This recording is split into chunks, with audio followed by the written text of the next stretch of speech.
அனைவருக்கும் வணக்கம். இன்றைக்கி நம்மளுடைய வாழ்க்கையில் எது ரொம்ப முக்கியமான ஒன்று அப்படின்னு பார்த்திங்கன்னா மின்சாரம் தான். வீடுகளில் பார்த்திங்கன்னா நிறைய பயன்பாடுகள் மின்சாரம் மூலிமா தான் நடக்குது. Mixie, grinder, washing machine, cellphone முதலாவது நடக்குது. அதே போல் தொழில்களில் எந்த மிஷின்கள் எடுத்துட்டாலும் கரண்ட் இல்லாமல் இன்றைக்கி இல்லைங்க. ஆனால் நாமெல்லாம் ஒரு காலகட்டங்களில் மின்சாரமே இல்லாமல் இருந்திருக்கிறோம். இன்றைக்கி இவ்வளவு பயன்பாடுகளும் மின்சாரத்தில் தான் நடக்குது அப்படின்னு பார்த்திங்கன்னா, வேறு ஒரு காலகட்டங்களில் நம்ம மின்சாரமே இல்லாமையும் இருந்திருக்கிறோம். இல்லாமல் இருந்த காலகட்டங்களில் சுதந்திர இந்தியாவில் முதலாக நமக்கு அமைக்கப்பட்ட ஒரு அணுமின் நிலையம் மகாராஷ்டிரா மாநிலத்தில் உள்ள தாராப்பூரில் இருக்கக்கூடிய அணுமின் நிலையம். இந்த அணுமின் நிலையம் யுரேனியத்தை வச்சு பயன்படுத்தக்கூடிய அணுமின் நிலையமாக அமைஞ்சது.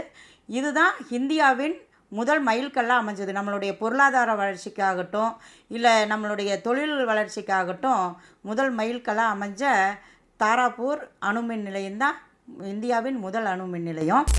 இந்த அணுமின் நிலையத்தினுடைய செயல்பாடுகள் வணிகத்துக்காக மாற்றப்பட்டது எப்போன்னு பார்த்தீங்கன்னா மார்ச் 1ஆம் தேதி அன்னைக்கு. அதே போல் தமிழ்நாட்டுக்குள்ளே எத்தனை அணுமின் நிலையம் இருக்குது அப்படின்னு உங்களுக்கு தெரிஞ்சால் கமெண்ட் பண்ணுங்கள். இந்த வீடியோவை ஷேர் பண்ணுங்கள்.